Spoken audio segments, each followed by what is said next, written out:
AFTV 4-0 to Arsenal. Comfortable afternoon, Julian, here at Portman Road. From the Burnabout to Portman Road, but whether it was the Burnabout or here at Portman Road, Arsenal very professional today and a very professional win. No, it was very professional, but there were certain elements of today that I actually preferred to the Burnabout.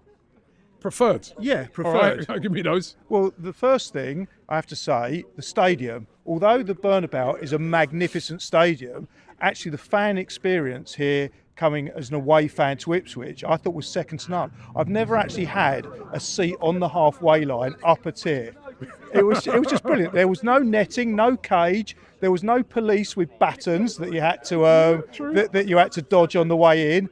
It was a great atmosphere. You know, apart from that gentleman, who I have to say probably enhanced my day, it was almost better than the game. You know, everyone here is really, really friendly, and I think you need clubs like Ipswich. Yeah. I mean, it's a shame. I mean, one of the Ipswich fans said to me before the game, they thought it was a season too early for them to come up, that they weren't quite ready for it. Because it's just a really great place to come to, and also I thought I'm going to just cut into you there, because I think what you make there, you make a great point. When people are talking about things like Super Leagues and stuff like that, I think that's why a lot of fans were so angry about that Super League, because you'd be playing against Barcelona and Real Madrid and Juventus and teams like that every single week, but then you'd miss places like this.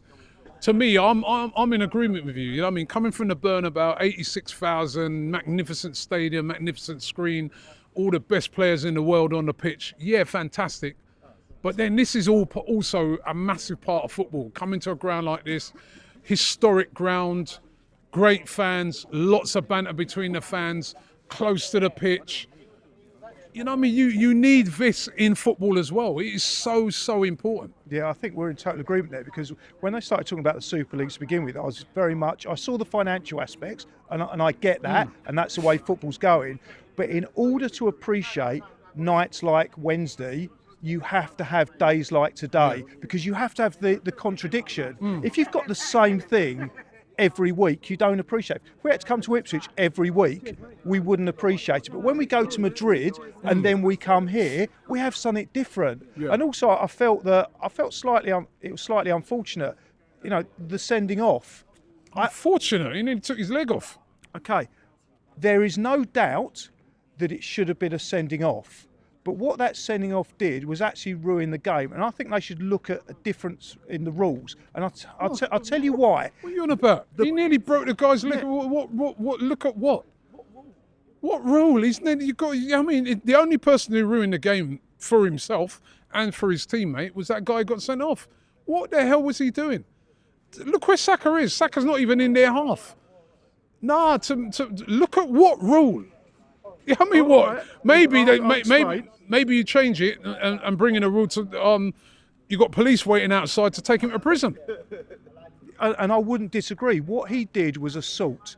He absolutely should be punished. So what rule are you looking at? Okay, so this is what I would do differently if I was in charge of football rules. I would have had him sent off, of course, because he has to be sent off. I'd have allowed them to bring another substitute on so that the team isn't penalised, the game isn't ruined, because at that point... I'll come on to the punishment. Then what you do for something like that, he could be done for assault. That was assault. If that had happened on the street, that would have been assault. That could well have been a criminal offence. So what we need to do is you need to punish that player for that outrageous challenge, and you give him something like a 10-game ban, but what you don't do is ruin the game. Because once that sending off went... It didn't ruin my game. Well, it became completely uncompetitive. What you had before then was two teams that wanted to actually win. I know they weren't doing very well at winning, but once they went down to 10 men, the game was done. What you just said is one of the most ridiculous things I've ever heard. I have to admit, right, that is one of the most ridiculous things you've ever said. And you said a few, right? Like that is. Listen, he right. Well, he needs to be. He absolutely has to be punished. And the ultimate, we can joke about assault or whatever, right? And it could have been. It's a game of football, right? Yeah. the ultimate punishment is you send a player off, right? And he has let him penalise him as a player. But what you penalised. Yeah, but he has let himself down. Yes. And he's let his team down. And I'm sure the manager and all his teammates will be angry at him for what he did as well, right? That is the ultimate punishment, and that is the punishment he deserves. That's the right punishment. And if after that his team ends up losing the game because of it, that's on him. It became a completely uncompetitive game after that. That's all I'm saying. You could argue it was uncompetitive before that. It was, but it could have been. They're already 2-0 down. Once it went down to 10 minutes, they had to go and try and win the game. That's their problem. A draw wouldn't have done any good. That's their problem. Yeah, it is their problem. But we came to it, and it was a good game. It was okay, but it could have been so much better, 11 against 11. And I'm not saying it was definitely a sending off, but you need to punish that player. Give him a 10-game ban. The judge is over there just nodding his head like he can't believe it. If he's nodding his head, that means he's in agreement. Thank you. No, he's shaking his head, should I say. I don't know what you're on about. All right, well, that was my view of how you could particularly change the rules slightly. So suppose you do that now, right? Yeah. And then they get back to 2-2.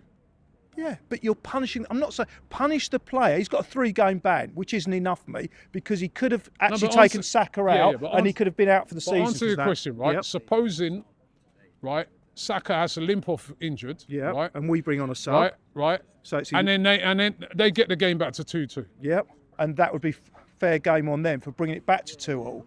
Arsenal wouldn't have gone down to 10 men. Arsenal would have brought a substitute on. But what I'm saying, it ruined it. And I've seen so many games from the other perspective. When we get a player sent off, it ruins the game for us. It just ruined the game as a spectacle. So never send a player off then, right? So I'll tell you what we do, right? A player comes on the pitch, right? He does that. He tackles. The player who comes on is the guy who goes and wins the game. Yeah, what are you on about? What are you on about? I'm lost. It would make a more. You can bring players on to smash everybody. You can bring it. No, because that player would be absolutely penalised far more than he was. All right, another player comes. Because the individual players get punished, not the team, and not the supporters. All right, so you bring another player on, right? He comes on, and then he kicks Saka again as a part of a revenge. Then you send him off, so another player comes on, and he gets a 10-game ban. All right, so then another player comes on, and then he kicks him. And he gets a 10-game ban. And they won't do it because it's the individuals. Are you ready to admit you're chatting rubbish? Not yet. Come on, Julian. I genuinely think that it would improve the game. I'm lost. You know what? Even if you was arguing that if it was, say, something like a second yellow, like, someone had pulled someone back, but what the guy did there, he deserves to go. He deserves to play no more part in the game. I accept that. And you're not allowed to bring another player on. I accept that. I accept all of that. But what I'm saying is when a game, it doesn't matter whether it's an Arsenal player or an opposition player, when it goes down to one team has 10 players and the other team has 11, it doesn't become a competitive spectacle. And ultimately, we want to see competitive football and a good game. It can still be competitive if the team has a go.